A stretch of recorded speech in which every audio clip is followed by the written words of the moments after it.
The ocean begins as a mirror, sunlit, familiar, alive with movement, but as the surface fades above, light thins, colors disappear, and pressure quietly tightens its grip. Every meter downward strips away something humans rely on: warmth, visibility, certainty. What remains is not emptiness, but life shaped by forces so extreme that survival itself rewrites anatomy, behavior, and form. Your eyes grow enormous or vanish entirely. Mouths stretch wider than bodies. Skin turns transparent, armored, or bioluminescent. These are not monsters born of imagination. They are solutions, biological answers to cold, darkness, and crushing weight. The deeper you descend, the less Earth resembles the world, And yet evolution does not stop. It adapts, improvises, and endures. Today, we're diving into why deep-sea creatures become more terrifying the deeper you go, not through myth or exaggeration, but through real biology, through the physics of pressure, the scarcity of energy, and the relentless logic of natural selection. Because in the deepest parts of the ocean, fear is not a design choice. It is a side effect of survival in one of the most hostile environments life has ever colonized. Darkness arrives in the deep ocean not as night, but as permanence. Below roughly 1,000 meters, sunlight no longer penetrates. There is no dawn, no dusk, no seasonal rhythm of brightness and shadow. For life that descends past this boundary, darkness is not a temporary condition to endure. It is a defining force that shapes every biological decision. At first, evolution attempts to preserve vision. Some deep-sea fish develop eyes so large they dominate the skull, optimized to capture the faintest traces of residual light or bioluminescent flashes. The Borale fish drifts motionless in the water column, its transparent head revealing tubular eyes pointed upward, scanning for silhouettes of prey against the dim glow far above. Its anatomy appears unnatural only because it is hyper-sized vision stretched to its physical limits by an environment that offers almost nothing to see. But deeper still, even this strategy collapses. Where no light exists at all, eyes become useless. Maintaining them costs energy, and in the deep sea, energy is everything. Many species abandon vision entirely. Cave-dwelling relatives on land follow a similar evolutionary path, but the scale is greater here. Deep-sea octopuses, worms, and crustaceans may possess only rudimentary light-sensitive cells or none at all. In their place, other senses chemical detection, vibration allowing animals to feel the ocean rather than see it, color to lose its meaning. Without light, pigmentation no longer serves camouflage or communication. Many deep-sea creatures are uniformly red or black. Red light is the first wavelength absorbed by water, rendering red animals effectively invisible in darkness. To the human eye under artificial light, they appear vividly crimson. In their natural environment, they vanish. Darkness does not only remove information, it rewards deception. Bioluminescence becomes one of the most powerful tools in the deep sea, used not for beauty, but for survival. Anglerfish carry glowing lures produced by symbiotic bacteria, dangling them like false stars in the void. Unsuspecting prey approach, drawn by the promise of food or companionship, only to disappear into a mouth lined with inward-pointing teeth. Other species use light defensively, releasing glowing clouds to confuse predators, or flashing patterns to signal mates in an otherwise silent world. The forms that emerge from this evolutionary pressure often feel unsettling because they break surface world expectations. Proportions distort, bodies elongate, jaws hinge wider than seems mechanically possible. But these shapes are not excesses, they are efficiencies in darkness. Evolution strips away anything that does not serve a purpose and exaggerates anything that does. What appears terrifying to humans is often simply unfamiliar optimization. Our fear is rooted in recognition that these animals are shaped by rules different from our own. In the absence of light, evolution does not soften its outcomes, it sharpens them. And as darkness deepens, the ocean reveals a truth that becomes increasingly difficult to ignore. Life does not become gentler when conditions worsen. It becomes precise. Food does not drift evenly into the deep ocean. It arrives sporadically, unpredictably, often as fragments, flakes of dead plankton, sinking fecal pellets, the slow descent of a jellyfish corpse, or, rarely, the catastrophic fall of a whale. Between these moments, vast stretches of water will hold almost nothing edible at all. For deep-sea life, hunger is not an occasional stress. It is the baseline condition. This scarcity reshapes bodies in ways that feel extreme because the margin for error is so thin. Many deep-sea fish are built around a single principle: when food appears, it must not be missed. The gopher eel exemplifies this logic. Its mouth opens wide enough to engulf prey larger than its own body, its lower jaw hinged loosely, its stomach elastic enough to stretch grotesquely. Most of the time, the eel drifts almost motionless, conserving energy, but when opportunity arises, restraint disappears. Evolution favors excess capacity because restraint risks starvation. Similar strategies appear again and again. The viperfish carries fangs so long they extend beyond its jawline, folding inward when the mouth closes. These teeth are not designed for chewing or efficiency. They exist to ensure that once prey is seized, escape is impossible. In an environment where the next meal may not arrive for weeks, failure is not recoverable. Energy conservation becomes a defining biological strategy. Many deep-sea animals grow slowly, reproduce infrequently, and maintain low metabolic rates. Muscles are less dense. Movements are deliberate. Speed is a luxury reserved for the moment of attack. The blobfish, often mocked for its collapsed appearance when brought to the surface, is a victim of In its natural high-pressure environment, its gelatinous body provides neutral buoyancy with minimal energy cost. It does not need strong bones or dense muscle because it does not chase. It waits. Waiting itself becomes an adaptation. Some predators use chemical cues to locate distant food, sensing minute traces of decay drifting through the water. Others rely on mechanoreception, detecting the faint pressure waves produced by movement. Vision, when present, often focuses forward, prioritizing ambush rather than awareness. When large food sources do arrive, they transform entire communities. Whale-falls carcasses that sink to the seafloor become temporary ecosystems, feeding sharks, hagfish, crabs, worms, and specialized bacteria for decades. Hagfish knot themselves into the flesh, burrowing and feeding from the inside. Their skull-less bodies and slime defenses perfectly suited for a world where decay is opportunity. These events are rare, but evolution remembers them. Species persist by enduring long periods of famine in anticipation of brief abundance to surface eyes. These creatures seem excessive: too many teeth, too much mouth, too little structure. But in the deep sea, moderation fails. Hunger selects for exaggeration because exaggeration increases survival odds by fractions of a percent. And over evolutionary time, those fractions accumulate into forms that appear terrifying only because they reflect a world where missing a meal is not inconvenient. Is terminal. Asterisk pressure builds silently as depth increases, multiplying with every 10 meters of descent. By the time the seafloor drops beyond 4,000 meters, the weight of the ocean above exerts hundreds of times the pressure found at the surface. Water itself becomes a structural force, pressing inward on every membrane, every cavity, every molecule of living tissue. Cold compounds this stress.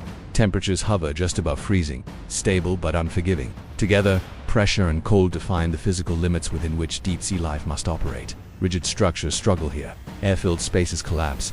Hard skeletons fracture more easily. In response, many deep-sea animals abandon rigidity altogether. Their bodies become soft, flexible, and compressible, designed not to resist pressure, but to equalize with it. Fish living at extreme depths often lack swim bladders, which would implode under pressure. Instead, they rely on high water content and gelatinous tissues to maintain buoyancy. To surface observers, these forms look incomplete, even damaged. In their native environment, they are perfectly balanced. At the molecular level, adaptation becomes even more precise. Proteins, which must fold into exact shapes to function, behave differently under pressure. In deep-sea species, these proteins evolve subtle structural changes that allow them to remain stable and active. Cell membranes incorporate higher levels of unsaturated fats, preserving flexibility in cold conditions. Enzymes slow down, tuned to function efficiently at low temperatures where chemical reactions would otherwise stall. Life does not fight. The cold, it recalibrates itself around it. Movement also changes. Dense muscle tissue requires oxygen and energy, both scarce at depth. Many deep-sea fish possess reduced musculature and weak bones, trading strength for efficiency. They drift, hover, or rest on the seafloor, expending as little energy as possible. When motion occurs, it is sudden and purposeful, a brief release of stored energy rather than continuous effort. Some of the most alien-looking organisms on Earth inhabit the deepest trenches. Snailfish have been recorded more than 8,000 meters below the surface. Their translucent bodies and minimal skeletons adapted for pressures that would instantly crush most, but their bones are thin. Their tissues rich in osmolyte, small molecules that stabilize proteins under stress. These are not crude solutions. They are biochemical refinements accumulated over millions of years. The cold, too, shapes behavior and life history. Growth is slow. Lifespans may be long. Reproduction is cautious, often involving fewer offspring with higher survival investment. In a place where energy is limited and conditions change little, patience outperforms speed. Humans. These animals appear distorted because we encounter them outside, their context brought rapidly to the surface, where pressure loss causes tissues to expand and collapse. What we see is not their true form, but the result of removing the very forces that shape them. In the deep sea, pressure and cold are not enemies of life. They are architects, quietly sculpting organisms into forms that reflect the limits on the resilience of biology itself. Asterisk encounters in the deep sea are rare. Individuals may drift for days or weeks without crossing paths with another organism of similar size. But when encounters do happen, they tend to matter.